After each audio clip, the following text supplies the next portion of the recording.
नमस्कार साथियों, आप सभी का स्वागत करता हूं हमारे YouTube चैनल क्रेडेंस ट्यूटोरियल्स पे।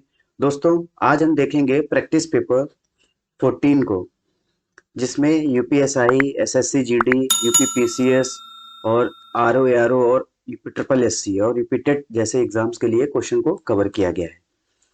चलिए स्टार्ट करते हैं क्लास को। वाणिज्यिक बैंकों में गैर निष्पादीय परिसंपत्तियों का अर्थ है पूंजी परिसंपत्तियां जो प्रयोग में नहीं है, कम ब्याज वाले ऋण, बैंक जमा जिनका निवेश नहीं किया जाता है। जो बैंक में जमा होता है वो उनका निवेश नहीं किया जाता है। ऋण जिन पर ब्याज तथा मुख्य रकम की वसूली नहीं होती। तो गैर निष्पादीय संपत्तियां क्या होती हैं वो भी देख लेते हैं। ठीक है, गैर निष्पादीय परिसंपत्तियां, इसमें क्या होता है, अगर कोई वाणिज्यिक बैंक अगर लोन देती है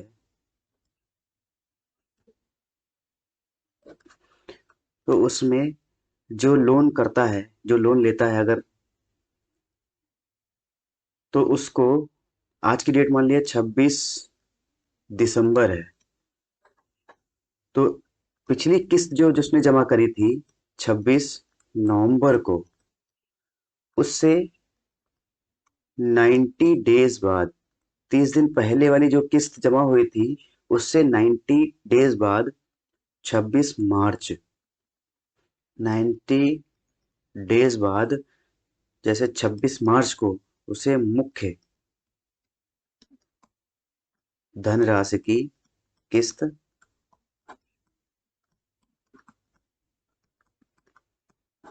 तथा इससे 180 डेज, 180 दिन बाद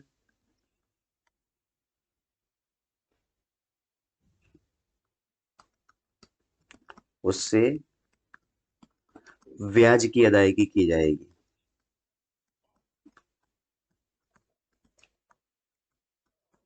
उससे पहले उससे कोई भी ब्याज या मुख्य रकम की वसूली की जाती है, तो उसे निष्पादीय परिसंपत्तियां कहते हैं।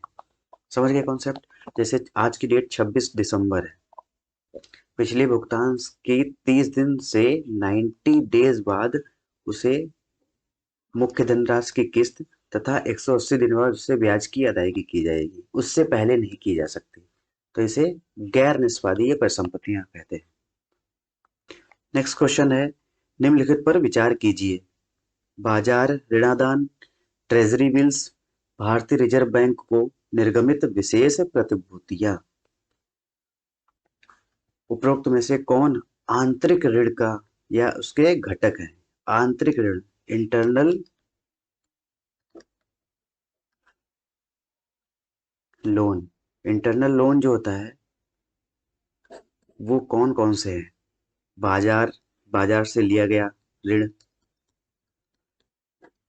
मार्केट से जो उठाते हैं ऋण, कोई गवर्नमेंट अगर मार्केट से पैसे उठाती है, ट्रेजरी बिल्स जो गवर्नमेंट द्वारा ट्रेजरी बिल्स होते हैं, भारतीय रिजर्व बैंक को निर्गमित विशेष प्रतिभूतियां जो सिक्योरिटी होती है, गवर्नमेंट द्वारा सिक्योरिटी दी जाती है। गवर्नमेंट द्वारा सिक्योरिटी किसको दी जाएगी? आरबीआई को। उससे जो ऋण उठाया जाता है उसे आंतरिक ऋण कहते हैं। तो यहाँ पे डी ऑप्शन सही है, 1 और 2 और 3। महिला सुरक्षा हेतु उत्तर प्रदेश सरकार द्वारा संचालित मिशन शक्ति की शुरुआत किस जिले में की गई? बलरामपुर, संत रविदास नगर, लखनऊ, प्रतापगढ़। तो जिला बलरामपुर में मिशन शक्ति की मिशन शक्ति की शुरुआत की गई। यह कहाँ पे शुरुआत हुई? बलरामपुर के पुलिस लाइन में इसकी शुरुआत की गई। नेक्स्ट क्वेश्चन देखते हैं, भारत के वस्तुगत आयातों शीर्ष उत्पादों में किसका अंश है? कोयला, पेट्रोलियम क्रूड, टेलीकॉम उपकरण, स्वर्ण। ठीक, भारत के वस्तुगत आयातों में उसके अंश कौन कौन से सबसे ज्यादा है? कोयला, पेट्रोलियम क्रूड जो है 14.3% और पेट्रोलियम 14.3% हो गया। कोयला 4.4%, टेलीकॉम उपकरण 4.5% और स्वर्ण 5.6% का आयात होता है। तो शीर्ष उत्पाद कौन सा है? Petroleum crude. तो बी ऑप्शन यहाँ पे सही है। भारत के वस्तुगत आयातों में शीर्ष उत्पादों में किसका अंश सबसे ज्यादा है? तो ये डेटा कब का है? अप्रैल से नवंबर 2020 के बीच में। तो पेट्रोलियम क्रूड सबसे ज्यादा आयात किया जाता है 14.3%। नेक्स्ट क्वेश्चन, भारत में प्रत्यक्ष कर कोड संबंधित हैं direct tax code. Direct tax code संबंधित हैं उत्पाद कर से, बिक्री कर से, आयकर, सेवा कर। तो यहाँ पे जो डायरेक्ट टैक्स है वो आयकर है। डायरेक्ट टैक्स से कौन कौन से होते हैं? अब डायरेक्ट टैक्स में प्रत्यक्ष कर में कौन कौन से कर आते हैं? आयकर आता है, संपत्ति कर आता है और संपदा शुल्क।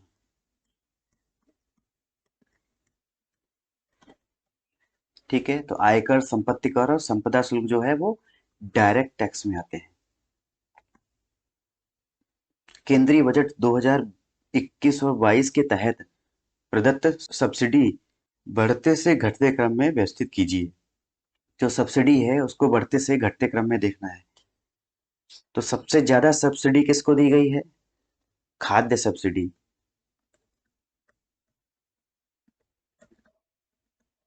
खाद्य सब्सिडी कितना है? 2,42,836 करोड़। उसके बाद उर्वरक को 79,530 करोड़, ये सबको आवंटित किए गए हैं। लास्ट है पेट्रोलियम सब्सिडी।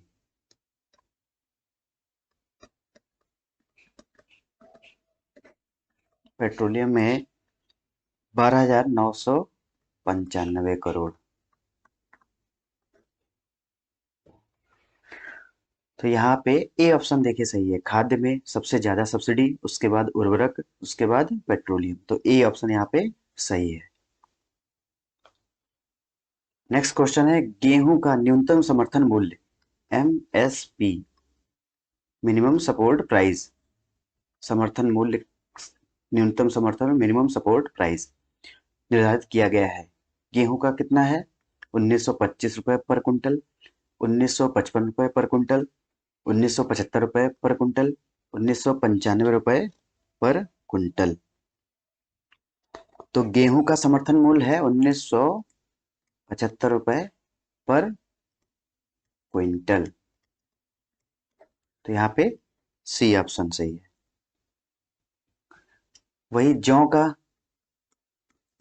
का देख लीजिए, 1,600 रुपए पर क्विंटल। सरसों 4,600 रुपए पर क्विंटल। चना 5,100 रुपए। मसूर भी 5,100 रुपए पर क्विंटल। ठीक है, तो यहाँ पे डेटा ये भी आप नोट कर सकते हैं। तो गेहूं का समर्थन मूल्य 1975 रुपए पर कुंटल के हिसाब से तय किया गया है। भारत का पहला शहरी सहकारी बैंक, अर्बन सहकारी बैंक कौन सा है? बंधन bank, Muthoot finance bank, Reliance foundation, Shivalik mercantile cooperative bank. तो उत्तर प्रदेश में ये स्थित है। Shivalik mercantile cooperative bank Bharat का पहला शहरी सहकारी बैंक बन गया है। तो यह जो बैंक है शिवालिक मर्केंटाइल कोऑपरेटिव बैंक 1 अप्रैल 2021 में अपनी बैंकिंग परिचालन को प्रारंभ किया? अपनी बैंकिंग परिचालन को प्रारंभ किया।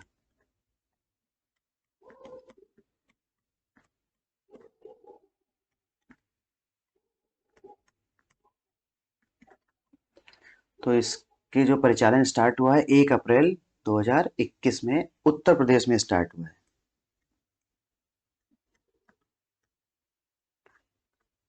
नेक्स्ट क्वेश्चन, भारत में विदेशी प्रत्यक्ष निवेश एफडीआई के प्रमुख स्रोत देश हैं। एफडीआई के प्रमुख स्रोत कौन से हैं? Mauritius, Singapore, America, Netherland. तो भारत में विदेशी प्रत्यक्ष निवेश के प्रमुख देशों में क्रमशः सिंगापुर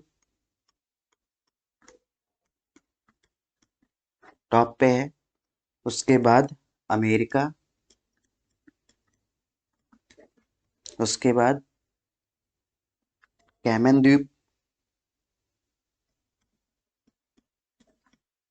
ये लिस्ट है कैमन द्वीप, उसके बाद मॉरिशस, उसके बाद नीदरलैंड।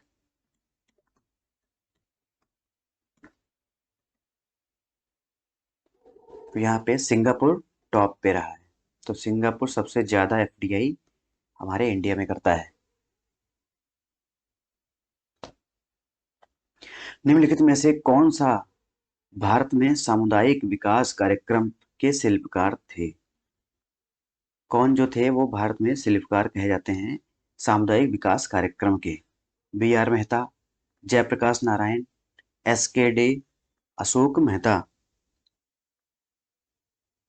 तो भारत में सामुदायिक विकास कार्यक्रम के शिल्पकार डॉक्टर एस के डे थे। तो इन्होंने सामुदायिक विकास कार्यक्रम का शुभारंभ किया था। नेक्स्ट क्वेश्चन है, बंधुआ मजदूरी उन्मूलन अधिनियम, बंधुआ मजदूरी उन्मूलन अधिनियम कब पास हुआ? किस वर्ष पास हुआ? 1976, 1988, 2017, 1950। तो बंधुआ मजदूरी उन्मूलन अधिनियम 1976 में पास हुआ। और यह प्रभाव में कब आया? 25 अक्टूबर 1976 में। इसे प्रभाव में लाया गया 1976 के 25 अक्टूबर को। ठीक है, नेक्स्ट क्वेश्चन देखते हैं। विकास के मानवीय पक्ष पर निम्नलिखित में से किस एक ने सबसे पहले ध्यान केंद्रित किया? सामुदायिक विकास योजना, संयुक्त राष्ट्र विकास कार्यक्रम, विश्व विकास प्रतिवेदन, समन्वित ग्रामीण विकास कार्यक्रम। तो विकास के मानवीय पक्ष पर, विकास के मानवीय पक्ष पर निम्नलिखित में से किस एक ने सबसे पहले ध्यान केंद्रित किया? संयुक्त राष्ट्र विकास कार्यक्रम, यूनाइटेड नेशन डेवलपमेंट प्रोग्राम। ठीक है, यूनाइटेड नेशन डेवलपमेंट प्रोग्राम द्वारा विकास का केवल ये कि नहीं कि उसकी आय में बढ़ोतरी हो, उसके स्वास्थ्य, आय के साथ साथ उसका स्वास्थ्य, शिक्षा, इन सब में भी उसका विकास हो।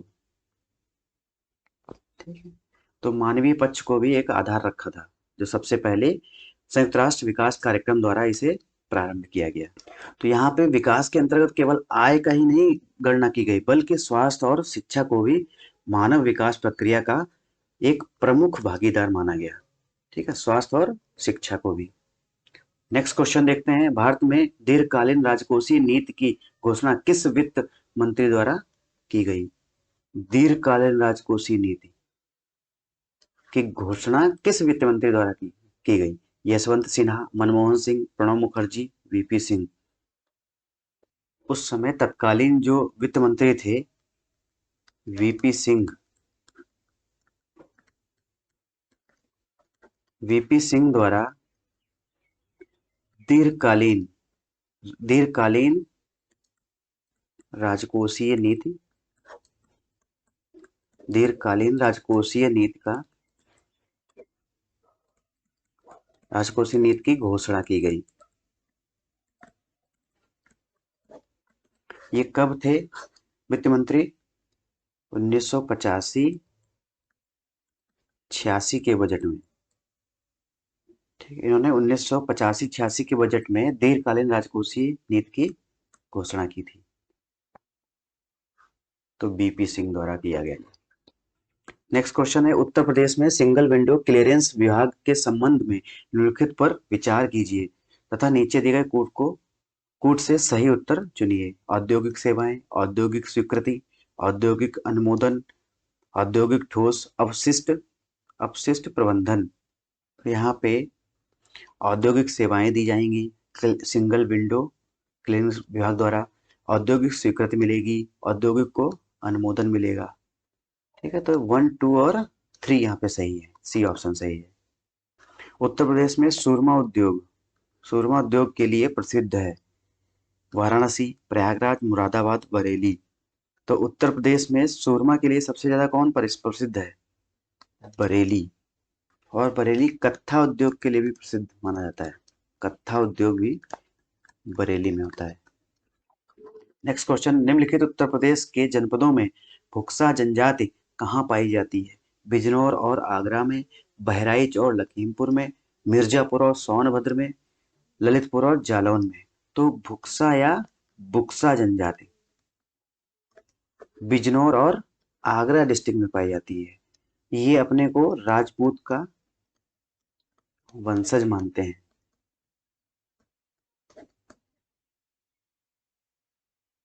ठीक है, पटवार जो राजपूत होते थे उनका अपने को वंशज मानते हैं।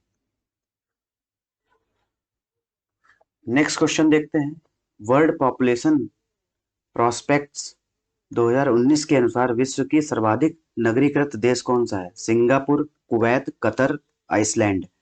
तो वर्ल्ड पॉपुलेशन प्रोस्पेक्ट्स 2019 के अनुसार विश्व का सर्वाधिक नगरीकृत देश कौन सा है? सिंगापुर। तो यहाँ पे ए ऑप्शन सही है।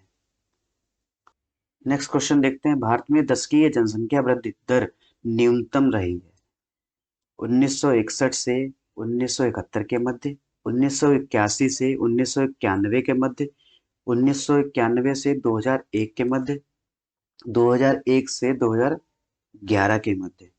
तो सबसे दशकीय वृद्धि दर सबसे कम कब रही है?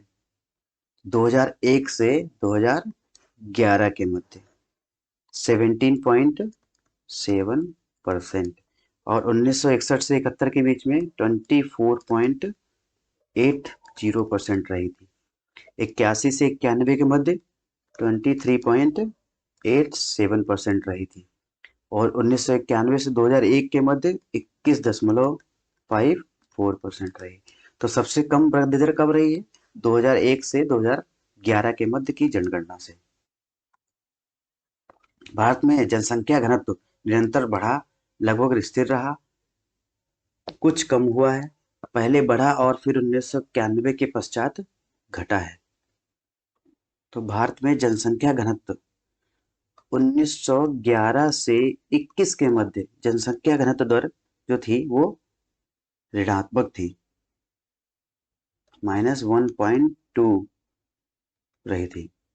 इसके पश्चात निरंतर वृद्धि हुई है। तो 2001 से 2011 के मध्य 2001 से 2011 के मध्य जनसंख्या घनत्व दर जो थी जनसंख्या घनत्व जो थी 57 रही, 57 व्यक्ति पर वर्ग किलोमीटर स्क्वायर।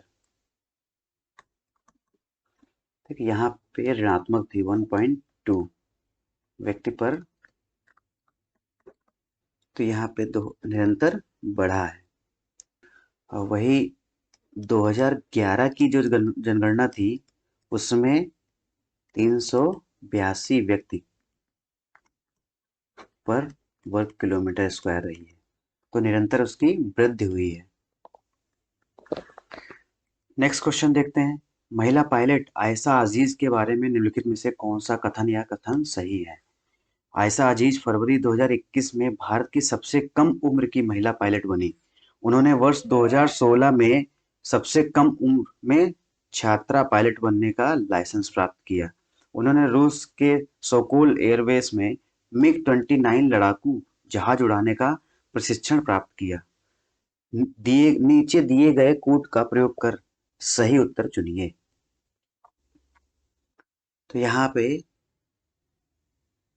आयशा अजीज ने फरवरी 2021 में भारत के सबसे कम उम्र की पहली महिला पायलट बनी है। और दूसरा आंसर सही है, ये गलत है। उन्होंने रूस के सोकोल एयरबेस में मिग 29 लड़ाकू जहाज उड़ाने का प्रशिक्षण प्राप्त किया।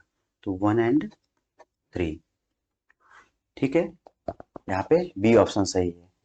चलिए आज की क्लास को यहीं समाप्त करेंगे और आशा करते हैं कि आपको ये लेक्चर अच्छा लगा होगा और क्वेश्चन भी अच्छे लगे होंगे। अगर क्वेश्चन अच्छे लगे हैं तो हमारे चैनल को सब्सक्राइब कीजिए, शेयर कीजिए। जय हिंद, जय भारत, नमस्कार।